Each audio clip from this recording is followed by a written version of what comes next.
Pessoal, tudo bem? Nas semanas anteriores, vocês aprenderam sobre o que é notícia, os gêneros jornalísticos e como fazer a checagem das informações. Na oficina de hoje, nós vamos falar de fake news. Mas o que é fake news? Você já recebeu alguma em algum grupo de WhatsApp ou em outra rede social? É muito importante saber identificar esse tipo de material. O compartilhamento de notícias falsas pode causar consequências muito graves, como a gente tem visto nas últimas oficinas. A partir de agora, a gente vai falar dessas fake news e mostrar como vocês podem identificar esse tipo de conteúdo. Vamos começar? Quando a gente traduz para o português, a expressão fake news significa notícias falsas. Mas na verdade, o significado ele vai muito mais além.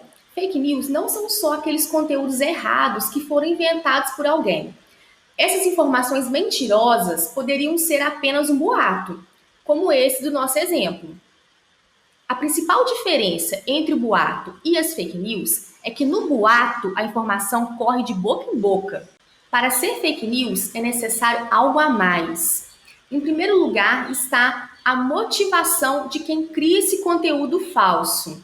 Mas por que as fake news elas são criadas? Geralmente elas são criadas para difamar alguém, gerar lucro ou então influenciar eleitores. Fake news é bem diferente de um erro jornalístico. Você já viu em algum jornal da TV quando o apresentador ele corrige uma informação? Às vezes ele trocou o nome de alguém por engano ou se atrapalhou lendo aquela notícia. Isso não é fake news, porque não houve a intenção de produzir, esse erro, não houve a intenção de cometer esse erro. Além do mais, o jornalista tem a obrigação de corrigir publicamente esse erro que ele cometeu assim que ele é percebido.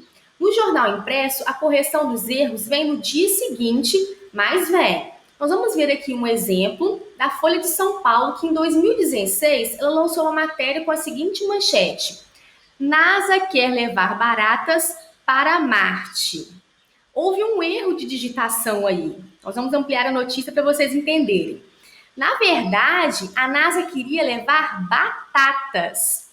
Então, assim que eles perceberam o erro, o jornal editou a manchete e enviou a notícia correta, como nós vemos aí na imagem.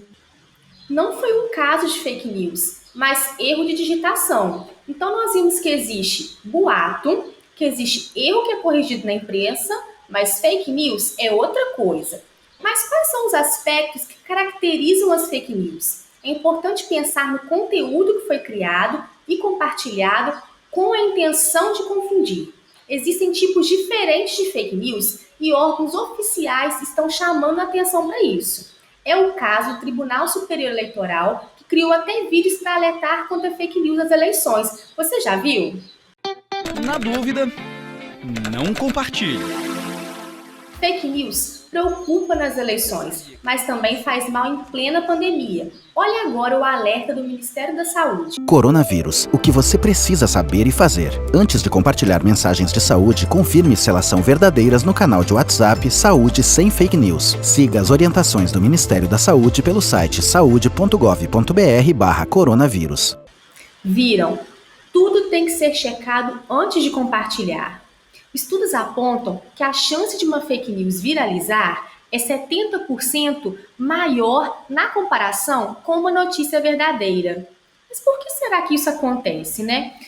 Segundo os pesquisadores, a notícia falsa ela tende a ser mais inusitada do que as verdadeiras. Então, por ser novidade, ela tende a chamar mais atenção e dessa forma ela estimula o compartilhamento. Para ajudar a identificar uma fake news, é preciso checar os fatos. Mas o que isso significa? Sabe quando você ouve na escola algum boato e vai logo confirmar se é verdade ou não? Isso é um tipo de checagem, só que os jornalistas chamam isso de fact-checking. Quando recebe uma informação, o jornalista precisa apurar se ela é verdadeira ou não. Ainda mais se essa informação vier de uma rede social ou site de uma fonte desconhecida. Mas como fazer então, né? As informações elas são comparadas com dados públicos, estudos científicos e documentos oficiais. Depois da checagem, a informação é classificada como verdadeira ou falsa. É esse resultado que passa a ser público. Nós temos então alguns exemplos de serviços de checagem.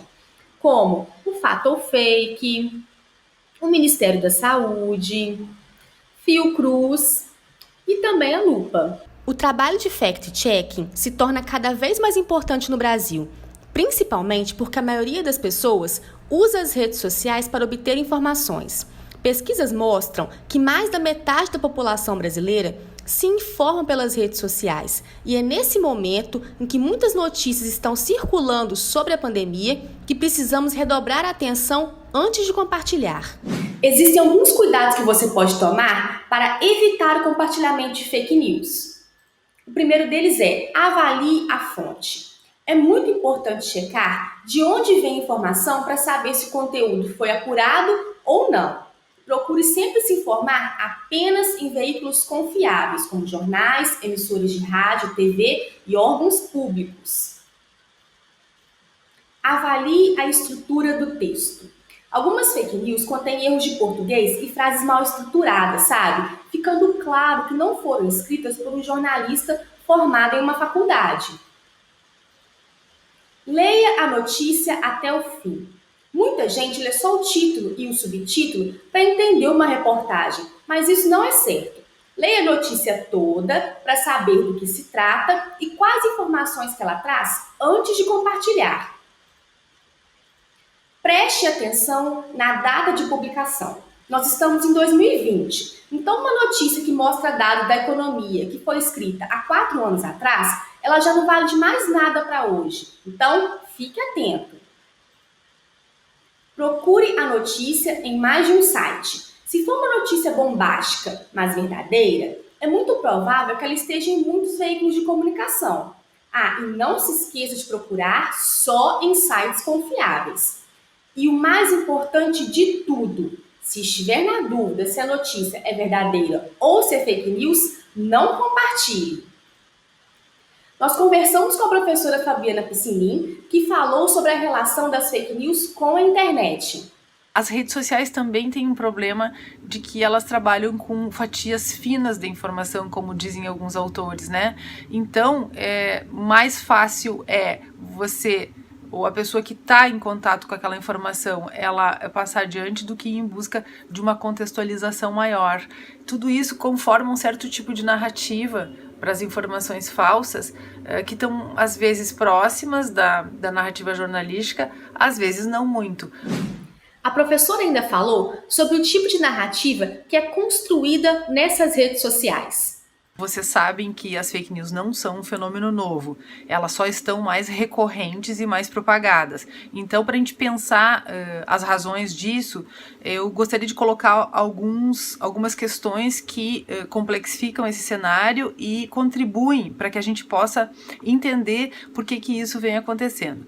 E a primeira razão que eu queria colocar diz respeito ao fato de que a emergência das redes sociais, a facilidade com que as pessoas publicam informações e compartilham, nos levam a observar como a mediação jornalística ela foi de alguma maneira desconstituída e fragilizada. Isso no âmbito da desconstituição e da fragilização do discurso de todos os especialistas em tempos do que a gente tem chamado, né, de pós-verdade. Quer dizer, tem uma desautorização do discurso científico que vem desde desse cansaço ou dessa ideia de que a racionalidade é insuficiente, não consegue explicar tudo.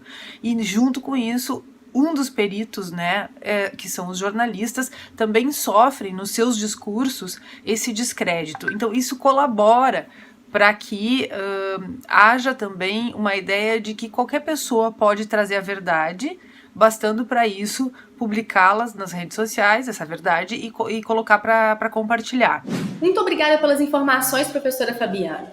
Agora, que tal essa semana a gente tentar ajudar no combate às fake news? A ideia é você usar as informações que viu hoje no dia a dia. Conta para alguém da sua família os cuidados que nós devemos tomar. Depois, conta para o seu professor ou para a sua professora qual foi a reação dos seus familiares. Então, até a próxima!